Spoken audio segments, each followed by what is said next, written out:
ચાણસ્મા ખાતે સોમવારે ત્રિરંગા યાત્રાની કરશે પાલિકામાં બેઠક મળી। આગામી 78મા સ્વાતંત્ર્યતા દિવસની ઉજવણીના ભાગરૂપે સમગ્ર ગુજરાત રાજ્યમાં ત્રિરંગા યાત્રાનું આયોજન કરવામાં આવશે।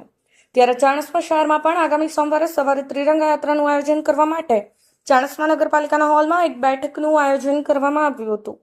સ્વતંત્રતા પર્વને લઈને ચાણસ્મા શહેરની અંદર આગામી 12 ઓગસ્ટને સોમવારના દિવસે ત્રિરંગા યાત્રા નીકળનાર છે, જે ચાણસ્મા મામલતદાર કચેરીથી વહેલી સવારે 9 વાગે પ્રસ્થાન કરશે, જે સમગ્ર શહેરમાં પરિભ્રમણ કરી નિજ મામલતદાર કચેરી સંપન્ન થશે। ત્યારે ત્રિરંગા યાત્રા દરમિયાન શાળાઓના વિદ્યાર્થીઓ, શિક્ષકો તથા રાજકીય આગેવાનો સહિત જાહેર જનતાઓ જોડાશે, એમ બેઠકમાં નિર્ણય લેવાયો હતો। યોજાયેલ બેઠકમાં ચાણસ્મા મામલતદાર ભગવતીબેન ચાવડા, તાલુકા વિકાસ અધિકારી CB લિંબાચિયા, નાયબ મામલતદાર મહેશભાઈ લુહારિયા, ચીફ ઓફિસર PI તથા PSI BSF ચૌધરી સહિત શિક્ષકો તથા વેપારીઓ હાજર રહ્યા હતા। નિખિલ જોશી, પાટણ ન્યૂઝ 24।